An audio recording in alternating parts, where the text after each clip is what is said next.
Okay, now we're in the book of Mark. We've already started it.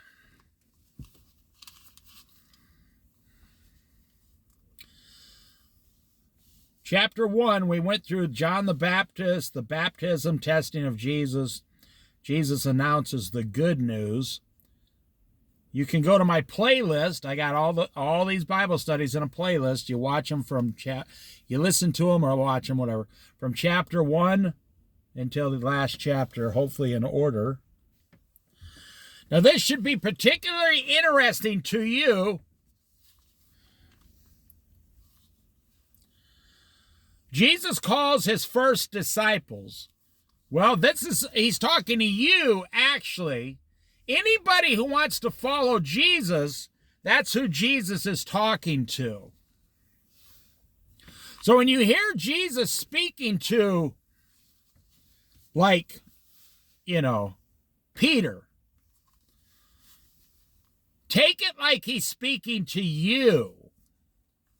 Do you want to be a disciple of Jesus? You can say no. I mean, it's not required. If you're a believer in Jesus, you're supposed to be doing something for Jesus. But it doesn't mean you have to be a full-blown disciple, walk around the earth. No, nothing like that.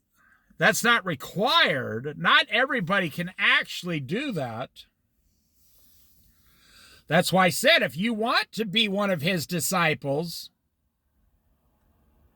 Now, maybe you're thinking, well, I thought everybody was a disciple. No, not true at all.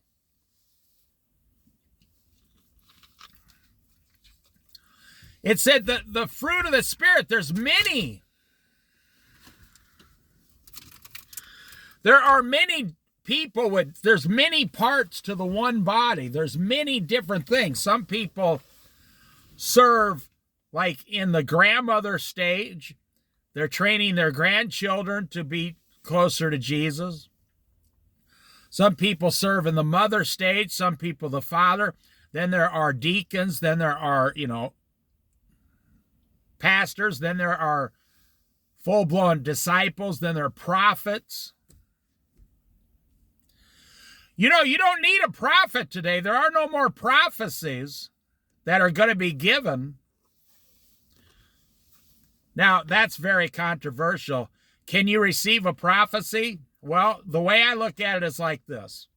I'm not going to say yes or no. The way I look at it is, we have every major prophecy that's going to be fulfilled written down in the Bible from now until the Battle of Armageddon, at the end of the book of Revelation, until the beginning of the 1,000-year reign of Christ. We have every prophecy required. Now, that's what I'm saying. When someone comes to you, or on YouTube, it's a big thing. I just received a prophecy, a message from the Lord. And there's channels on YouTube where they receive, you can look them up. I don't watch them. I don't go near them. They receive a new message, a new prophecy about every single day from Jesus. How is that even possible?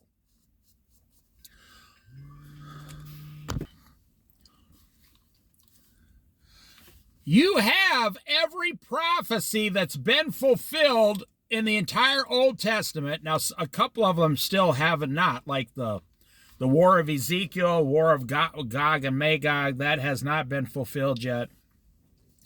There's one, possibly two other wars that have not been fulfilled out of the Old Testament. Most of the book of Revelation has been fulfilled. We're waiting just for the tribulation. The rapture, the tribulation, then the Battle of Armageddon, then the 1,000-year reign of Christ. So what other prophecies, if someone comes to you with a prophecy or a message, what good is it going to do? Now, we're living in a time where, let me say this to you. Have you ever met someone who God told them something when they were praying, But they think that God is telling them to tell everybody else. But actually, God is telling only them about their own personal life to change. God is saying, it's like, okay, if God told me,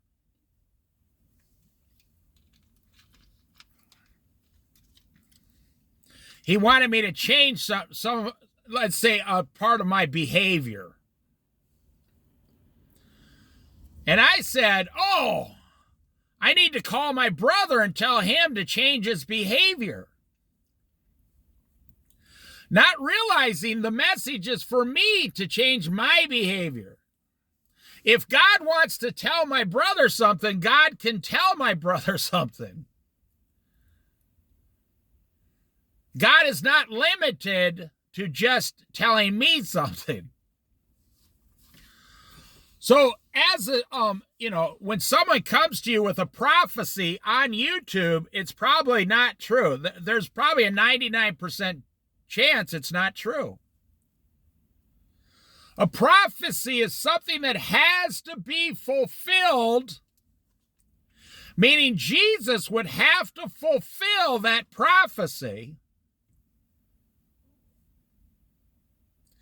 That's why I say it's a 99% chance, very, very small chance, very unlikely that what they're saying is true. That's why I'm saying not everybody is a disciple. But some churches teach if you're following Jesus, you're one of his disciples. Well, that's because they don't understand what the requirements of being an actual disciple.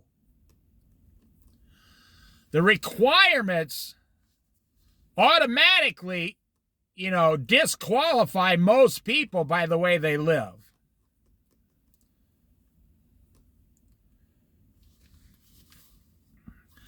Most people are not going to be disciples and crucified upside down. That's just the way it is. Most people are not going to have the power to touch someone and they're immediately healed. You don't see it happening, do you? If every single person that believed in Jesus was automatically a disciple, lived exactly like a disciple, and received all the powers of a disciple, then we wouldn't have any problems in society. Everybody would be healed immediately, instantly. Jesus calls his first disciples. As Jesus walked beside the Sea of Galilee, now I want to, why wasn't Jesus born today with, airplanes, trains, automobiles? Why did Jesus choose to be born over 2,000 years ago? Why? When I read things like this, as Jesus walked beside the Sea of Galilee, when I read things like Jesus was taken into the wilderness,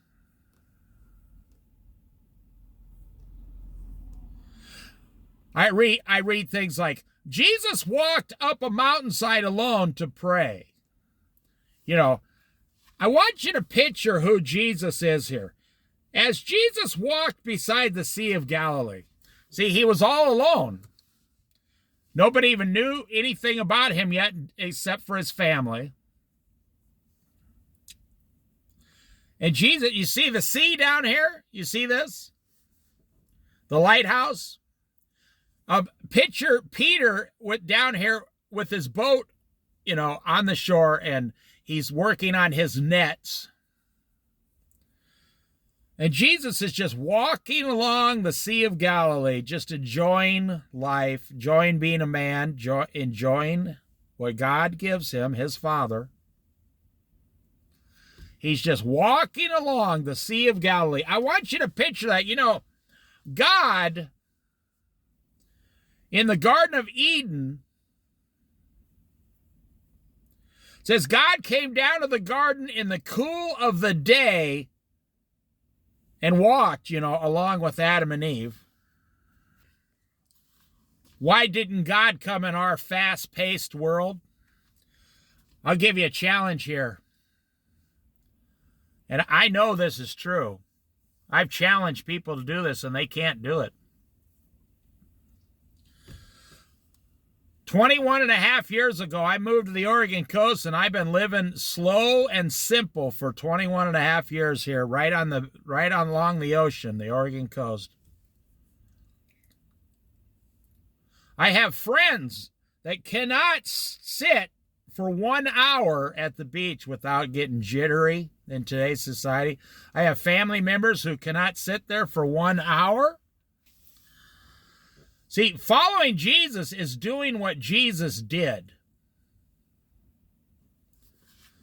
I know it's a lot of information, and we haven't even gone through the whole first verse here yet. As Jesus walked beside the Sea of Galilee, see, Jesus enjoyed walking. He enjoyed listening to the sound of the waves hit the rocks on the shore. He enjoyed watching the boats catch fish. Now think about this. I'm going to tell you something that'll blow your mind. God, in all his holiness, perfection, all his power, wisdom, throughout the entire creation of the world, when did God, as Jesus Christ in the flesh, when did he decide to bring himself down to earth as a man? One of the volunteers here just stopped and talked to me. He said if I was interested, which is nice of him.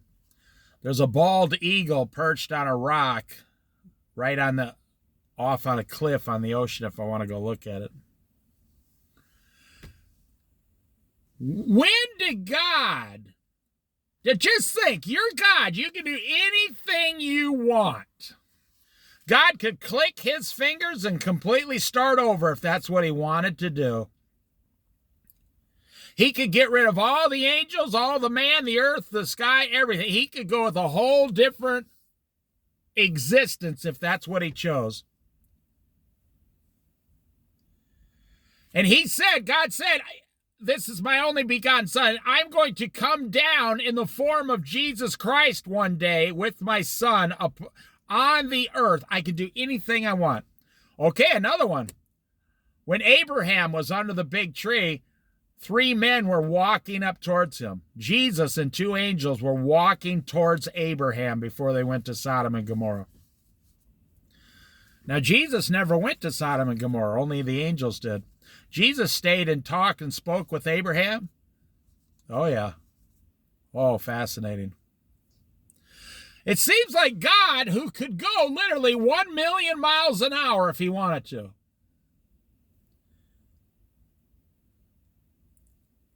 He likes to walk. Do you realize the simplicity, the meekness that's involved in just... You get a walking stick and comfortable clothes and some really good shoes and you just walk. That's the picture I want to give you here. That's the picture I'm trying to give you. Who God is. He chose. He did not choose to come during this industrial age. God did not choose to come down here during this industrial age. Send his son down here. No, he didn't. He did it during much more simpler times. As Jesus walked beside the Sea of Galilee, he saw Simon and his brother Andrew casting a net into the lake, for they were fishermen. "Come, follow me," Jesus said, "and I will send you out to fish for people." He made them fishers of men, see? See, if you want to be a disciple, a full-fledged disciple, you got to give up everything you have and start following Jesus to help him catch men. Your only job as a disciple would be to go out and now fish for men, their souls. It's a very hard life. What did they do? At once, they left their nets and followed him. They left their boat. They left their nets. They just left and started following Jesus. So when you say, I'm a disciple, you probably not, When you say, I want to be a disciple, you probably don't understand what's going to be required of you. It's one of the hardest lives you could ever live, but probably one of the most joyful.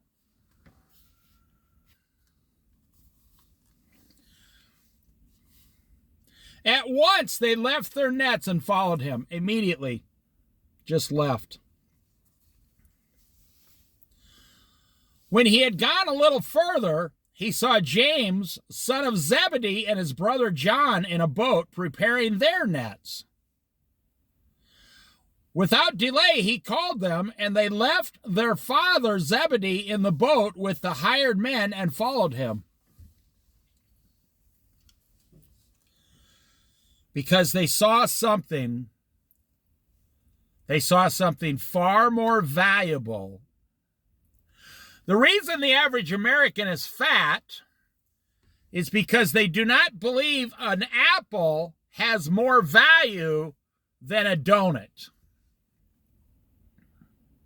The average American is overweight because they truly don't see that the apple is much more valuable than the donut. But we have been trained in this society. We now believe the donut is more valuable than the apple. That's why we eat the donut. We do not eat the apple. And it's just the result is you're going to be obese. These men had their business. It sounded like they had a pretty good business. They were there with their father and the hired men. They were big enough to hire people. Their little operation was big enough to have hired hands. Jesus walks up and says, "Come follow me." Do you notice that Jesus did not tell their father to follow them? He didn't tell the hired men to come follow him. So you think everybody's a disciple. It's not true. Jesus only picked and chose who he wanted to be a disciple. He only picked and chose who he wanted to be a disciple. There's the eagle right there.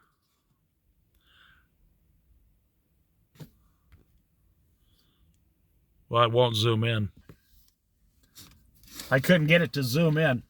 So anyways, Jesus picked and chose who specifically? He didn't ask the Father. He didn't ask the hired hands. He only asked certain men. And they left their father Zebedee in the boat with the hired men and followed him, followed Jesus.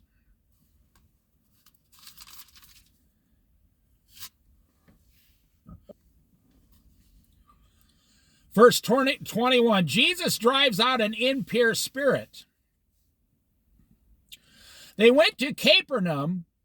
Now, see, Jesus has people following him now. And when the Sabbath came, Jesus went into the synagogue and began to teach. Now, I want to back up for a second. Could you imagine following someone? Someone comes up to you and says, "Come, follow me. I'll make you fishers of men." And now you've been with this guy because the Sabbath comes, so you've been with him a few days. You don't know when you're going to eat. You don't know where you're going to sleep. You don't know when you're going to go back to talk to your family. It's a very hard life. Making Jesus your master over even the times of day you eat your food, they don't eat unless Jesus tells them to. So you want to be a disciple? Oh, I could be a disciple. No, you probably couldn't. Having no money ever, studying the Word of God 10 hours a day.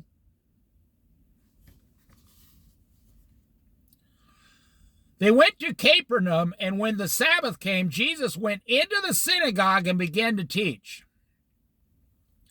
The people were amazed at his teaching. Okay, they were all amazed, so did they all become disciples immediately? No, nobody did. Because he taught them as one who had authority, not as the teachers of the law. Just then, a man in the synagogue who was possessed by an impure spirit cried out. Oh yeah, that didn't take long. I was in a church once in Colorado. True story. There was probably 900 people in this one service. They had like 2 or 3 services just on Sunday. And there was a little boy there, a disabled boy. And the minister got up to preach. And this boy let out a scream like I've never heard before. And my immediate reaction was, this little boy's disabled because he's got an evil spirit in him or something. And the little boy was screaming so loud, the pastor could not continue.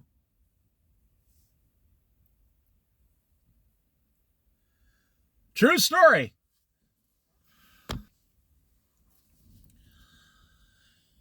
And I was waiting to see what the pastor's reaction was going to be. So some ushers went over and ushered the little boy in his wheelchair out of the room with his mother. And the pastor said, well, that's how it goes sometimes. That's just too bad to see a little boy like that. And first thing I thought was, oh, this pastor has no power. This pastor has no power whatsoever. And I was thinking, Lord, what was that all about? Or like the Lord, maybe the kid did not have an evil spirit. Maybe the Lord made him start screaming and yelling. Maybe the Lord took the lowest person in the room, the disabled boy, and just made him start screaming and yelling. And I found out a couple months later that pastor was sleeping with gay prostitutes. And that's when I got my answer. Oh, this pastor, he had no power. He just thought he was a great pastor. But he was a salesman. He had a church of like 25,000 people in his church. But when it came to a little boy crying out, he didn't even have power to understand what to do. Now look at here. Just then a man in their synagogue who was possessed by an impure spirit cried out, "What do you want with us, Jesus of Nazareth?" The spirits are crying out, "What do you want with us? Why have you come here to torture us?" Just the very sight of Jesus. Jesus isn't even talking to him. Just the very sight of Jesus makes the demons, the impure spirits, go crazy, thinking they're going to receive more punishment. You have to understand, all of these are fallen angels who battled against God and the Son up in heaven and were cast out. And now Jesus is on the earth, and some of these fallen angels, these unclean spirits,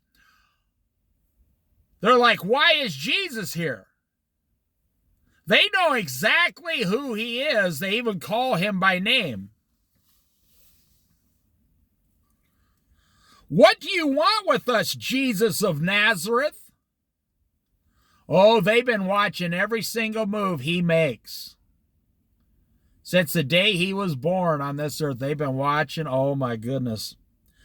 Have you come to destroy us? They're so nervous, they're just yelling out, And he's not even there for them. He's just there saying something else to the whole synagogue, teaching them something.